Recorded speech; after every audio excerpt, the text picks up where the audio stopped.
क्या है कैंग की कॉमिक ओरिजिन? क्या कैंग के पास नहीं है कोई सुपर पावर? क्या है कैंग की ओरिजिन? कैसे एवेंजर्स से लड़ चुका है कैंग? दोस्तों, जैसा कि हम सब जानते हैं कि MCU में इन्फिनिटी सागा का एंड हो चुका है और अब हमारे सामने मल्टीवर्स सागा चल रहा है, जहां अभी तक हमें कई मूवीज में मल्टीवर्स के बारे में बहुत कुछ बताया जा चुका है।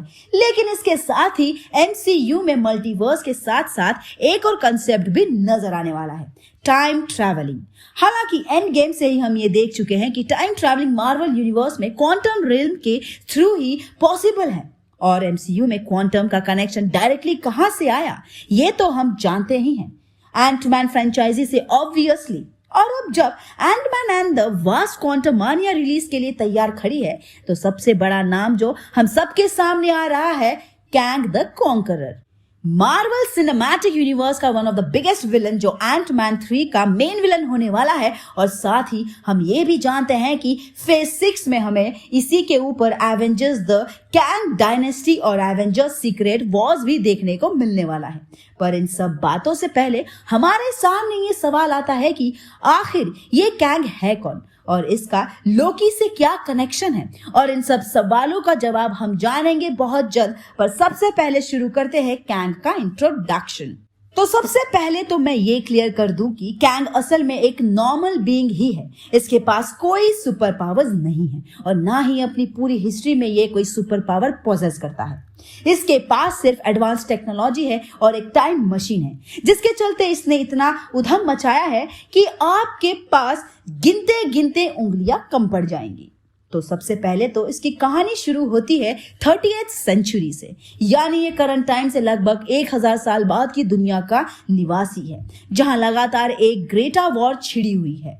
और यहाँ इसका नाम कैंग नहीं है, या मैं ये कहूं कि अभी तक तो ये कैंग बना भी नहीं है। इसका एक्चुअल नाम नथालियन रिचार्ड्स होता है, और ये भी बाकी लोगों की तरह एक कॉमन पर्सन ही होता है।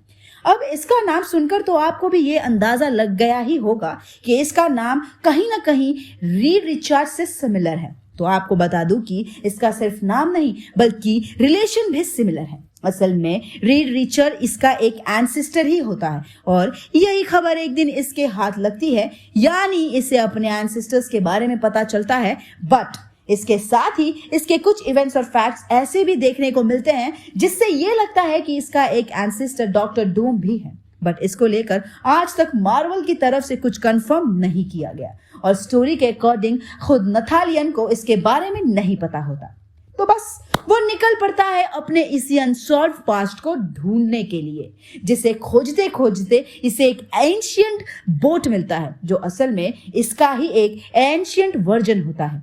और इसके साथ ही इसे एक अबंडेंट शिप में एक टाइम मशीन मिलती है, जिसे देखने के बाद ये बहुत ज्यादा एक्साइटेड हो जाता है और इसे दोबारा से रिपेयर करके स्टार्ट कर देता है, और बिना किसी डर के निकल पड़ता है टाइम जर्नी पर।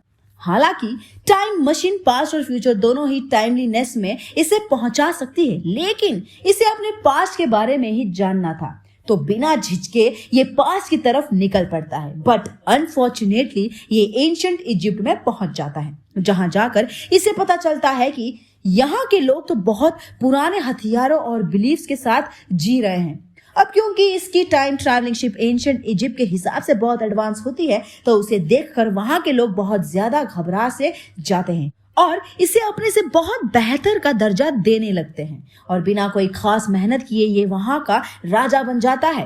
बट यहाँ ये अपनी एक्चुअल आइडेंटिटी रिवील नहीं करता और एक नए नाम रामाटूट के नाम से वहां के लोगों पर रूल करने लगता है। ये काफी लंबे समय तक वहां रहता है और वहां इसका मिलना होता है एक्स-मेन के एपोक्लिप्स से। हालांकि उस वक्त एपोक्लिप्स उस नाम से नहीं जाना जाता और ना ही वो इतना पावरफुल था। अब इन्हीं के बीच रामाटूट कई बार फाइट्स लड़ता है, और ना सिर्फ वहां के लोगों से बल्कि एवेंजर्स और फैंटास्टिक फोर से भी। जी हाँ, असल में कॉमिक्स में टाइम ट्रैवलिंग की स्टोरी लाइन थोड़ी डिफरेंट चलती है, जिसके तहत एवेंजर्स एक चीज को ढूंढते हुए पास्ट में इसके टाइम में आ पहुंचते हैं, जहां कैंग और इनके बीच एक अच्छी खासी फाइट होती है। बट क्योंकि रामाटूट के वेपन्स और टेक्नोलॉजी बहुत ही एडवांस होती है, तो चाहकर भी एवेंजर्स इसके सामने नहीं टिक पाते। ऐसे ही एक केस फेस होता है फैंटास्टिक फोर के साथ जब वो बेन ग्रीन की गर्लफ्रेंड की आंखों को सही करने वाली एक औषधि को यहाँ ढूंढने आते हैं और उन्हें यहाँ मिलता है कैंग। यहाँ भी उनके बीच क्लैश होता है और बेशक कैंग ही जीतता है, बट ये सब चलता रहता है और आगे चलकर हमारा रामाटूट और नथालियन रिचर्ड्स बोर होने लग जाते हैं। जी हाँ, वो एक ही टाइम में रह रहकर उब जाते हैं, इसलिए वो डिसाइड करते हैं कि अब वो दोबारा टाइम ट्रैवल करेगा और करंट टाइमलाइन में पहुंच जाएगा। तो बस यही सोच के वो दोबारा अपनी टाइम मशीन उठाता है और चल पड़ता है फ्यूचर की तरफ। बट इसकी टाइम मशीन तो अपने मन से ही चलती है, तो इस बार फिर ये डिसबैलेंस होता है और ये 28th सेंचुरी की जगह 40th सेंचुरी में पहुंच जाता है, यानी खुद अपने टाइम से 1000 साल बाद के समय में। अब यहाँ ये देखता है कि पूरी पृथ्वी एक वॉर में लगी हुई है और वो दो अलग अलग ग्रुप्स आपस में लड़ रहे हैं, लेकिन कमाल की बात ये होती है कि उनके पास जो वेपन्स दिखते हैं वो 30th सेंचुरी के ही होते हैं और जिन्हें ये वेपन्स सही से इस्तेमाल भी नहीं करने आते। तो बस ये वहां जाता है, उनके सामने अपनी तेज बुद्धि का प्रदर्शन करता है, उन्हें दिखाता है कि इन्हें इस्तेमाल करने का असली तरीका क्या है। बट ये वहां की वॉर को खत्म नहीं करता, वो किसी एक पक्ष का साथ देता है और सामने वाले को हरा देता है। लेकिन इजिप्ट की तरह ये वहां रूल नहीं करता, बल्कि वो कॉन्कर करना शुरू करता है और यहाँ वो अपना नाम रखता है कैंग द कॉन्करर।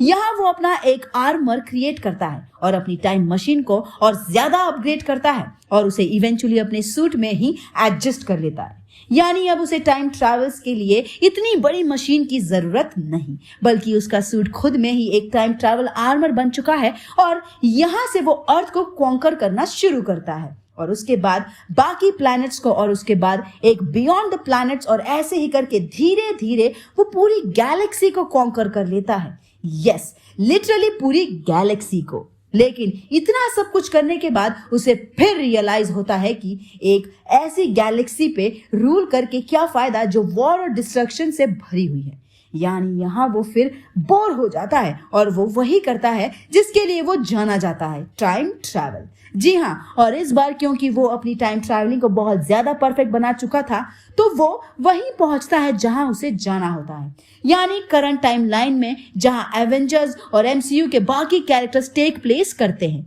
यानी हमारी मॉडर्न एज। बट यहाँ आके ये देखता है कि अर्थ के सबसे बड़े सुपर हीरोज हैं एवेंजर्स, तो क्यों ना इन्हें ही खत्म कर दिया जाए। तो बस यहाँ से वो डायरेक्ट एवेंजर्स को ही टारगेट करता है और उन पर अटैक कर देता है। अब क्योंकि ये टाइम ट्रैवल करके यहाँ पहुंचता है, तो इसके अराइवल के बारे में किसी को भी कोई जानकारी नहीं होती और ना ही कोई एवेंजर इसके लिए प्रिपेयर होता है। हालांकि एवेंजर्स असेंबल होते हैं, कैंग से लड़ते हैं, बट कैंग के एडवांस वेपन्स के सामने वो टिक नहीं पाते और जो टिक जाते हैं वो इससे ज्यादा देर तक संभल नहीं पाते। खुद टोनी इसके आर्मर और टेक को समझने में नाकाम रहते हैं, क्योंकि उसके लिए ये टेक बहुत एडवांस है और उसने अभी तक ऐसी टेक्नोलॉजी पहले कभी नहीं देखी और इवेंचुअली कैंग सभी एवेंजर्स को हरा देता है। लेकिन वो उन्हें मारता नहीं बल्कि कैद कर लेता है। यहाँ सभी एवेंजर्स इसकी कैद में बंद होते हैं, जिसे चाह के भी कोई तोड़ नहीं पा रहा। बट हमारे टीम लीडर कैप्टन अमेरिका तो है ही उसूलोवादी और कभी हार तो मानते ही नहीं है। तो ऐसे ही इनके कुछ सोल्जर्स भी होते हैं जिन्हें कैप्टन ने ही ट्रेन किया हुआ है। वो आते हैं और किसी तरह कैप्टन अमेरिका को रिलीज कर देते हैं। हालांकि कैप्टन इस जगह पर बहुत बुरी हालत में होता है, क्योंकि किसी वजह से उसने कैप्टन को ही सबसे बुरी तरह से मारा होता है। बट कैप्टन जब थानोस के सामने नहीं झुके तो कैंग के सामने क्या झुकेंगे। तो बस वो अपनी नई टीम के साथ जाता है, उन्हें रिक्रूट करता है और कई न्यू मेंबर्स को शामिल करता है, एक नई एवेंजर्स टीम बनाता है और कैंग पर अटैक करता है और सभी एवेंजर्स को रिलीज करवा देता है और वो सभी मिलकर कैंग को हरा देते हैं। बट क्योंकि एवेंजर्स हैं तो वो उसे मारते नहीं और उसे वहीं वापस भेज देते हैं जहां से वो आया था। अब यहाँ से कॉमिक्स में कैंग के ट्रैवलिंग कंसेप्ट में थोड़े से चेंजमेंट्स किए गए हैं, जहां से हमें वेरिएंट शब्द के बारे में पता चला। असल में इसके बाद जब भी कैंग ट्रैवल करता है तो वो वहां अपने एक वेरिएंट छोड़ जाता है, यानी अभी तक सिर्फ कैंग का एक ही वर्जन समय में इधर उधर घूम रहा था। बट अब से कैंग जहां भी जाएगा एक नई ऑल्टरनेट टाइमलाइन क्रिएट कर देगा और उसके कई वेरिएंट्स बनते चले जाएंगे। अब अगर कहानी पर वापस आए तो कैंग अपने ओरिजिनल टाइम में वापस आने के बाद एक नया प्लान बनाता है, और सच कहूं तो वो कोई प्लान नहीं होता, बस टाइम ट्रैवल करने का एक नया बहाना होता है। यानी वो एक बार फिर टाइम में ट्रैवल करता है और इस बार पहुंचता है 20th सेंचुरी में, जहां वो टाइमली नाम के एक शहर क्रिएट करता है, यानी एक पूरा नया शहर बनाता है और अपने एक नए नाम के साथ यहाँ का मेयर बन जाता है। यहाँ उसे सब विक्टर टाइमली के नाम से जानते हैं। सब कुछ सही चल रहा होता है, लेकिन इसे एक बार फिर कुछ नया करने का मन होता है। बट इस बार ये टाइम ट्रैवल नहीं करता, बल्कि टाइम के साथ थोड़ा सा एक्सपेरिमेंट करता है, जहां ये क्रोनोपोलिस नाम की एक जगह एस्टैब्लिश करता है, जो कॉमिक्स में कैंग का एक्चुअल घर माना जाता है। जैसे थानोस का वो बगीचा जहां वो फल तोड़ता है, हाँ वही। बस ऐसे ही ये अपने लिए एक नई जगह बनाता है, लेकिन इसमें खास ये होता है कि ये जगह कहीं एग्जिस्ट ही नहीं करती, ना किसी समय में और ना किसी प्लैनेट पे। असल में क्रोनोपोलिस स्पेस और टाइम के बियॉन्ड एग्जिस्ट करती है, जिसे आपने लोकी में देखा था, जहां ही हू रिमेन्स दिखाया जाता है। पॉसिबली ये वही कैंग का वेरिएंट हो सकता है जिसे हम अभी तक कॉमिक में देख रहे हैं। बट इसके बाद की स्टोरी और भी ज्यादा कॉम्प्लिकेट होती है जब ये 40th सेंचुरी में जाकर रमोना से मिलता है। रमोना याद है ना, लोकी सीरीज की वो हेडमास्टर जो टाइम कीपर से मिलती थी जाकर। हाँ, वही रमोना। बट यहां से उसकी स्टोरी एमसीयू से कैसे कनेक्ट करती है, और कैंग का रमोना से आखिर एक्चुअल कनेक्शन क्या है, ये हम जानेंगे अगले वीडियो में। तब तक हमें ये जरूर बताइएगा कि आपको क्या लगता है कैंग के किस वेरिएंट से सामना होगा एंट मैन का।